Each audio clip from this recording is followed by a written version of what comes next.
I sat in my usual corner at the brunch spot my family frequented every weekend. The coffee in front of me had gone cold, but I kept stirring it slowly, an old habit that helped me stay calm. No one paid attention to me because, as always, the spotlight belonged to my sister, Vivian. She sat with her legs crossed, morning sunlight catching the sparkle of the diamond ring on her hand. "Your old job really was a snooze fest," she laughed, her voice loud enough to echo through the cafe. "It's kind of hilarious that someone in their 30s still doesn't have a real job." I heard every word, every pause in her sentence. No one else laughed, just Vivian, the only one amused by her own joke. I didn't look at her. I just pressed my lips together and kept stirring my cold coffee. My mother awkwardly murmured, "Vivian, don't be like that." But my sister only shrugged. To her, silence was proof of failure. My father tried to steer the conversation elsewhere, something about the Eggs Benedict being a little too salty, but Vivian's smirk lingered, like a hook waiting for a reaction. I said nothing.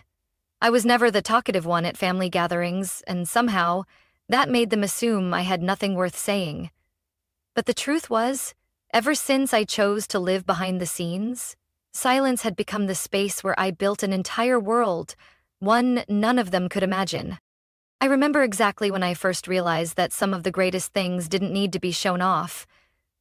I was 27, sitting beside Sam, my best friend from college, as we typed the first lines of code for what would later become the core of an intelligent data analytics system used by banks, hospitals, and even government agencies. Now, at 33, I'm the co-founder of DataLoom, a tech company valued at over $80 million. 0 cents. But no one in my family knows.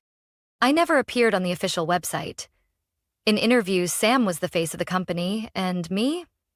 I chose to stay behind the spotlight. My name only appeared on internal documents, investor agreements, and Vivian's pay stub. Funny, isn't it? The sister who never hesitated to mock my quietness is now applying to the company I helped build, completely unaware that the person reviewing her application is the fulfiller she's mocked for years. I watched her chatter on, bragging about the now-defunct accounting firm she worked for. "But it's all good," she waved it off. "I'm a problem solver. I'm targeting a new company. Something called DataLoom? Heard they're hiring." My heart skipped a beat. For the first time during the meal, I looked up, then quickly looked back down, careful to keep the flicker in my eyes unnoticed. She kept going. "I already applied. If they bring me in, I'll handle their budget better than anyone there. If they pass me up, it's their loss." I bit my tongue to keep from laughing. That sentence, bold and smug, was a carbon copy of the lines she used to throw at me, claiming I'd never get anywhere hiding in the shadows. And maybe she'll never realize it, but in that very shadow, I built an empire, one she's now about to walk into, under my leadership. Still, I chose to remain silent, not out of fear, but because I knew the truth would speak for itself. I remember my 12th birthday vividly. While everyone sang happy birthday, Vivian burst out of the living room holding a giant gold trophy. "Our baby just won the state dance competition," my mom beamed, wrapping her arms around Vivian. I stood by my cake, candles flickering in front of me, but no one asked what I wished for. And I didn't even bother blowing them out. Vivian was always like that. Bright, loud, always giving people something to clap for. Me? I quietly gathered my gifts, went to my room, opened the old laptop Dad gave me the year before, and kept building my first data model. Even as a child, I loved what others found boring. I liked taking toys apart to see how they worked. I loved figuring out why a video game ran so smoothly. I loved the feeling of writing a block of code and watching it work flawlessly. My mom used to say, "Eleanor can sit for hours and you won't hear a sound." Dad used to joke, "We've got a firework and a flashlight in this house, guess which is which?" No guessing needed. Vivian was the firework, I was the flashlight. Steady, but overlooked. As we grew older, the gap between us widened. Vivian studied art, made a few appearances on local TV thanks to her dramatic performances. I studied computer science at a tech institute. No one in the family remembers the school's name. When I graduated, they forgot the date entirely. They were too busy planning Vivian's fashion line launch. I don't blame them. Sometimes I thought maybe I just wasn't interesting enough, but silence slowly became the space where I found my value. When Sam and I started Dataloom, all we had were 2 beat-up laptops and a dream: to build a flexible analytics system that could predict user behavior in real time. Sam was the talker. He pitched to investors, did press interviews, ran meetings. I was the one backstage, writing every line of code, fixing every bug. A year later, a major bank signed a trial contract. 2 years in, our system was integrated into finance, healthcare, and risk analysis platforms. By year 3, Dataloom was valued at $83 million, 0 cents. I held 49% of the shares. But ask anyone? They'd only know Sam Fletcher. As for Eleanor Green, never featured in a headline. And that was how I wanted it. I didn't care for hollow handshakes, flashing cameras, or whispers behind my back. I wanted to work, to build, to help people make better decisions with what I created. As for Vivian, after her own fashion startup failed due to financial mismanagement, she went back to accounting at a small firm. Then came layoffs. Now, she's pinning her hopes on a new opportunity she has no idea I created.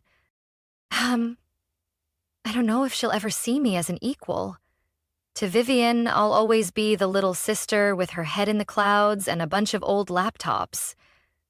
But she's about to walk into a space where every wall, every budget model, every analytics tool was designed by me.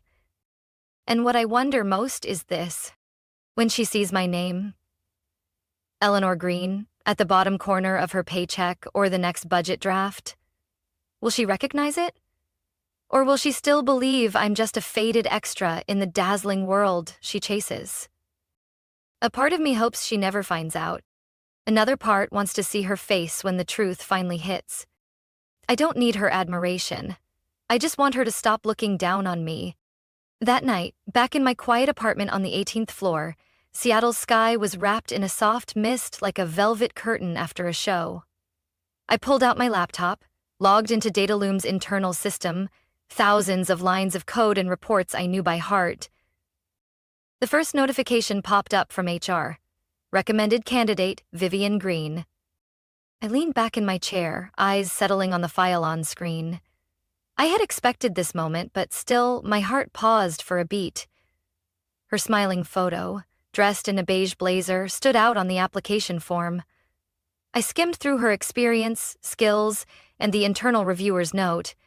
Confident demeanor, strong communicator, well-suited for the budget analyst role. Recommend for next round interview. I didn't type a word, just clicked the 3 dots in the corner. A window appeared. Forward, code, cop, pro. I clicked approve.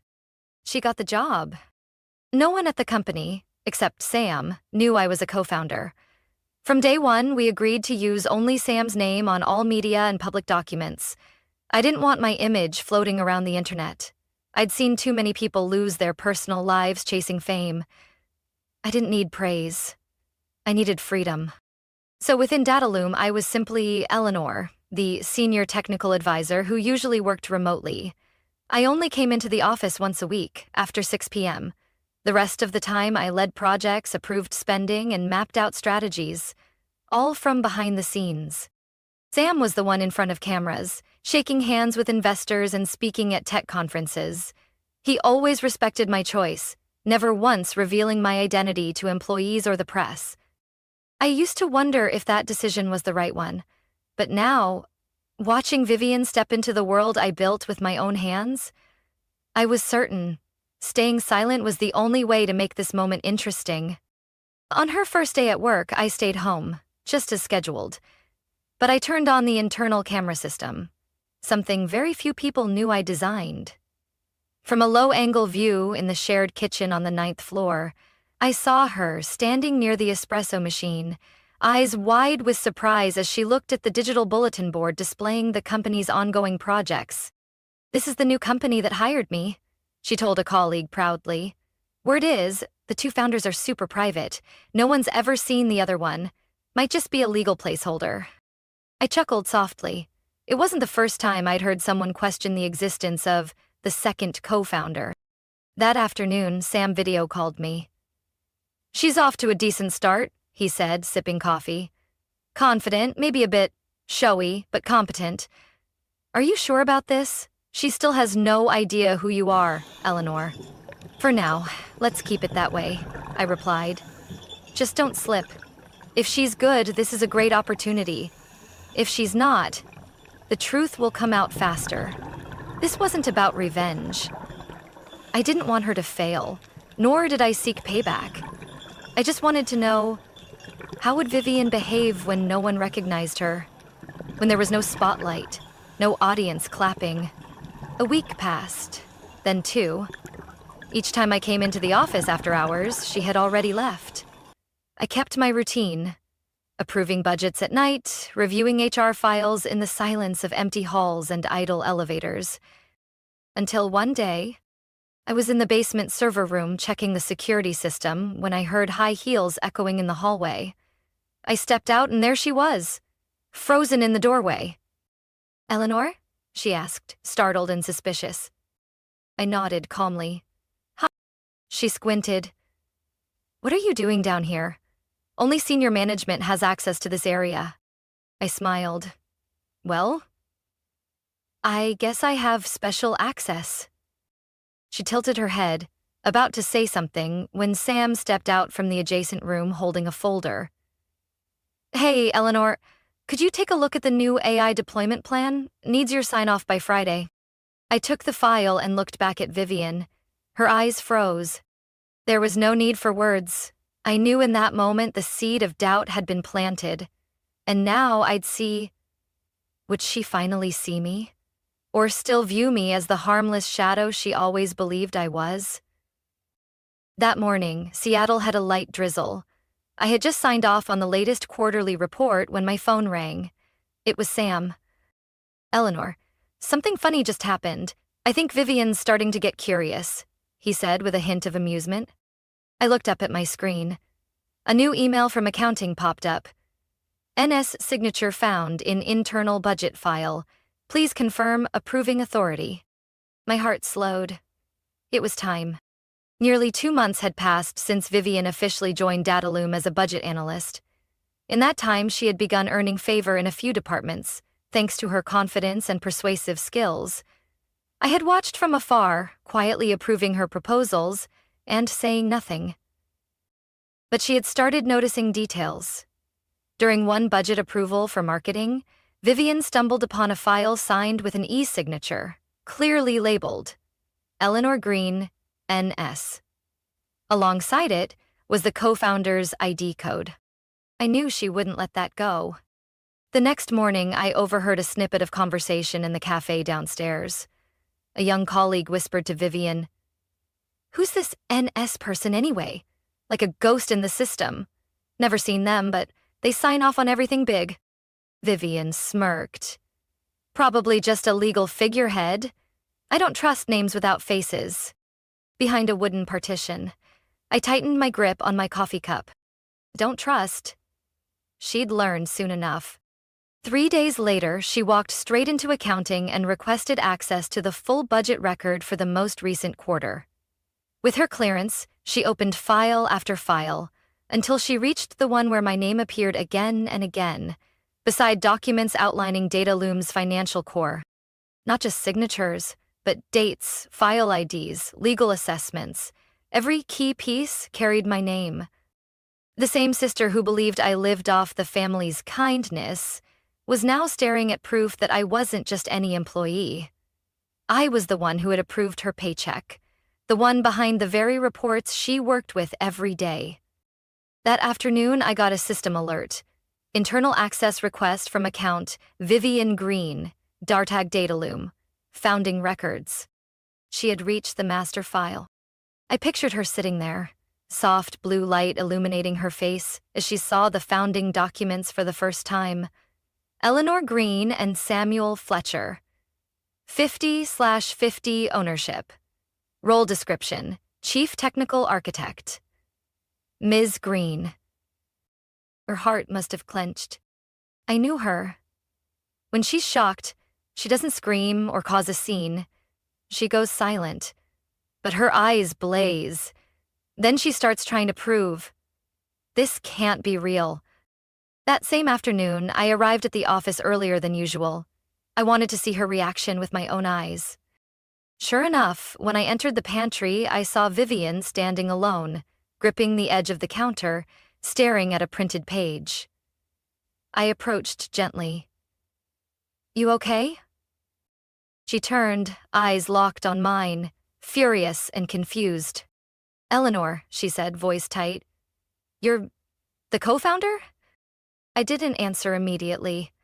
I just nodded. How long? She asked. Since the beginning, I replied calmly. Sam and I started this company in a tiny room near Capitol Hill, back when you thought I was unemployed. Vivian laughed, not mockingly, but bitterly, half disbelief, half self-directed irony. So all this time, you were signing my paycheck. I worked under you? I nodded again. Not out of pride, Vivian, just doing my job. You're capable, so I approved your promotion. If you weren't, I'd have done the opposite. She fell silent, eyes dropping to the floor. I pulled a sheet from my pocket. A budget plan for an upcoming initiative on tech education for underprivileged kids. We're launching this soon. If you're interested, I think you'd be a great fit. She didn't take the paper. But her eyes changed. Something had shifted. I turned to leave, not pushing her. She'd need time. But for the first time in years, I saw in her eyes not scorn, but a silent question. How many times have I misjudged my little sister? The 5-year Dataloom anniversary gala was held in a glass building by Lake Union, where chandelier light danced like ripples across the floor. I stood in the guest dressing room, staring into the mirror. A long black dress, minimalist but elegant, fit snugly against a frame worn from years of all-nighters. My hair was pinned neatly, lips brushed with soft pink. I didn't want to stand out, but it wasn't about what I wanted anymore. Sam knocked, peeking in. Ready, Eleanor? I swallowed hard. Not really, but I guess no one's ever truly ready to step out of the dark. He laughed. You're not stepping out, you're stepping up. We walked onto the stage from the wings as the lights dimmed. The MC had just finished. And now, please welcome the 2 co-founders of Dataloom, Samuel Fletcher and Eleanor Green. Applause erupted, loud, clear, electric. Every eye turned toward me as I stepped into the light for the first time, officially and without a mask. I smiled, quietly but with purpose. And then I saw Vivian. She stood at the back of the room, one hand clutching a champagne glass she hadn't touched, her face stunned, her world flipped upside down. I knew that feeling. I'd lived it. On the day we landed our first $1 million investment, that moment when something no one thought was real becomes undeniable. Sam spoke first. He shared our journey from his mom's garage to Dataloom's current HQ, about server crashes at 2 a.m., deadlines that left us passed out on keyboards. When he passed the mic to me, the room fell silent. I took a deep breath. Hi, everyone. I'm Eleanor Green, and I guess, for many of you, this is the first time you've actually seen me. A gentle wave of laughter rolled through the crowd. It wasn't mocking, it was warm surprise. I continued, I'm not great at public speaking, and I never imagined I'd be up here. But 5 years ago, Sam and I had 2 things. An idea and a belief that technology could be built on trust. I glanced down at the audience. Vivian was still standing there, no longer holding her drink. Her eyes were fixed on me, as if trying to make sense of a stranger wearing the face of someone she once knew. I know I'm not the public face of this company, I went on, and that was entirely my choice. But today, I felt I owed you my presence, not for fame, but out of gratitude. Applause rose again. I nodded in thanks, then stepped back to let the MC close the ceremony. As the lights shifted to dinner, I made my way toward the buffet, looking for a quiet corner. But with every step, someone stopped me to chat. "We thought you were a legend," one software engineer laughed. "Didn't think you actually existed." I smiled, made a few polite replies, but my mind kept drifting back to Vivian. I glanced toward the pillar where she'd stood. Empty. She had left. And I didn't know when she'd gone or how much of my speech she'd heard. But I felt something, an empty space quietly opening inside me, where there should have been a warm look from someone close. That night, back in my apartment, I kicked off my shoes and sank into the sofa. My phone lit up with dozens of congratulatory messages from colleagues, partners, even my parents. "We're so proud of you, sweetheart. Words can't describe it." But nothing from Vivian. I replayed the live stream of the event on the company website, skipped ahead to my speech, then hit pause. I didn't need to watch it again. I just wanted to know one thing. In that moment, under the spotlight, what did Vivian see? A stranger? Or the little sister she once believed would never amount to anything? 2 days after the gala, I arrived at the office earlier than usual. Not for a meeting or to sign off on documents, just to finish something personal. I opened the drawer in the 10th floor conference room and pulled out a small walnut box I'd kept since college. Inside, I placed a navy linen-covered notebook, a black ink pen, and a handwritten card. It took me over an hour to write just a few lines. Not fancy, not poetic, just honest. "Vivian, thank you for your efforts at Datalum. You're truly capable, and I believe you'll go far. I'm proud to work with you, even if we began in silence. Eleanor." I folded the card, tucked it inside the notebook, and handed it to the internal delivery assistant with a quiet instruction. "Please give this to Vivian Green, no sender name."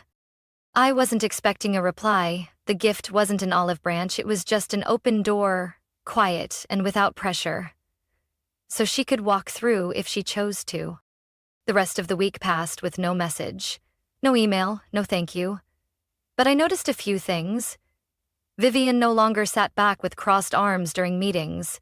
She started taking detailed notes, asked sharp questions, and gave focused input.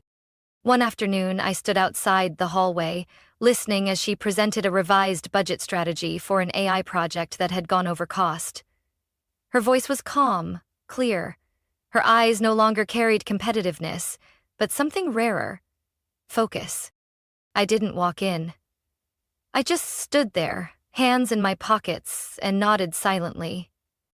The following week, HR announced that Vivian had proposed a new internal sponsorship initiative for junior employees, especially female interns in tech roles. She recommended allocating a portion of the CSR budget to host a series of free career workshops led by department heads. I read the proposal 3 times, slowly. Initiative name: Touch the Screen, Touch the Future. And right below it, in italics, inspired by the quiet mission of Eleanor Green. I set the file down on the table, pressing my lips together gently. That afternoon, I stopped by the pantry as usual. Vivian was there, pouring hot water into a tea carafe. When she turned and saw me, we both froze for a second. But this time, her gaze was softer. No tension. No defensiveness. I was about to pass when she suddenly spoke. "The pen is beautiful, and the notebook. I've written a few pages." I turned to her. "I'm glad you liked it." She gave a small nod. I don't think I ever really understood you. Or maybe I just never tried." I smiled without answering. "There is something I want to say," she continued, voice lower. "You didn't have to give me a chance, but you did. And you never brought any of it up. You didn't diminish me to prove a point. That says more about you than anything else ever could." For the first time, I no longer saw Vivian as the teenager basking in the spotlight with a trophy in hand.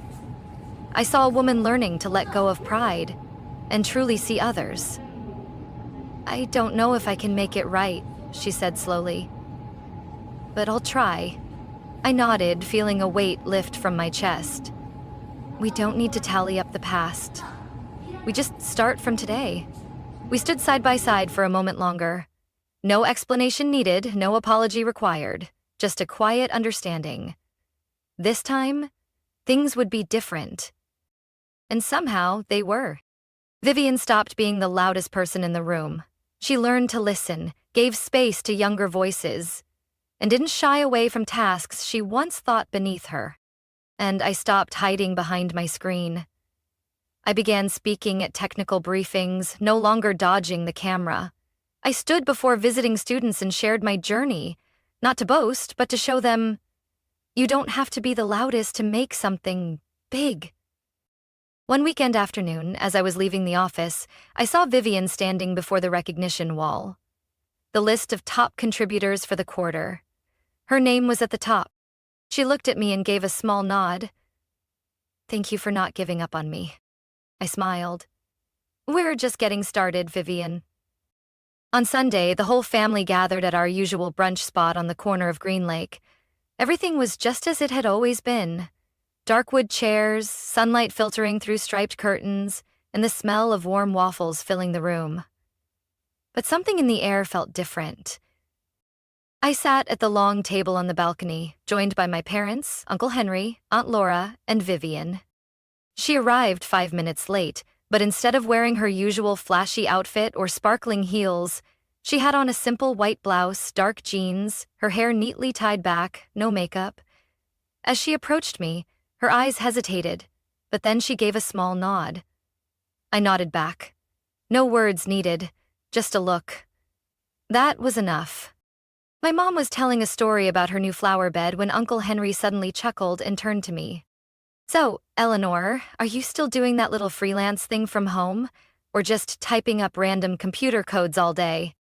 I smiled. Not surprised. He still thought programming was just a souped-up video game. I didn't even have time to answer before a voice rang out clearly. Uncle, Vivian said, setting down her coffee and looking straight ahead.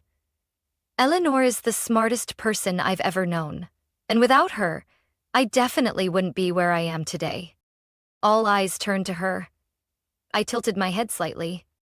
But Vivian didn't shrink back like she usually did when put in the spotlight.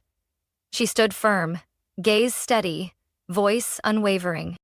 I used to think I knew everything, she continued. But Eleanor taught me something more important than knowledge: humility. Her quietness doesn't mean she has nothing to say. It means she chooses to act instead of show off. Uncle Henry looked stunned. Aunt Laura gave a subtle nod. My mother reached over and gently squeezed my hand. I didn't say anything. I just looked at her. And in that look, I saw everything words couldn't express: an unspoken apology, unvoiced gratitude, and respect, earned not by blood, but by truth. A moment later, the conversation shifted back to the weather and the upcoming holidays, but I knew something important had just happened. After the meal, as people began to leave the table, I stood up to grab my bag. Vivian stepped over, jacket in hand. She didn't say a word, but as she passed by, she whispered softly, "You don't have to forgive me, but I'll never be the same person again." I turned to her, and for the first time in a very long while, I gave her a genuine smile. "I know," I said, "and I never needed you to apologize." We walked out of the brunch spot in silence, but there was no longer any tension between us. What had happened wasn't forgotten, but it no longer lived in me like a wound. That afternoon, I went home, made myself a cup of tea, opened my laptop, and stared out the window toward Lake Union. Just as I took a sip of the warm tea, a message from Sam popped up. "Heard brunch wasn't half bad today?" I replied. "Not bad, let's call it a new beginning." And maybe, sometimes, forgiveness doesn't come through words. It comes when people finally see each other, not through judgment, but through late, honest understanding. Vivian and I will never be picture-perfect sisters. But now, we're no longer standing on opposite sides. We're two grown women who've learned from their own mistakes. And to me, that's a beautiful enough ending to one chapter, and a gentle start to the next. The story between Vivian and me taught me that sometimes understanding doesn't come from grand apologies, but from quiet, genuine change. It took me years to accept that being seen isn't the only measure of worth, but when truth is finally acknowledged, no rebuttal is needed. Silence is enough to make people reflect. Real life doesn't ask for perfection, only the courage to grow and the grace to begin again. What do you think about Eleanor and Vivian's journey? Can a late understanding be enough to mend a relationship that once seemed broken? Share your thoughts. And don't forget to follow the channel for more heartfelt family stories.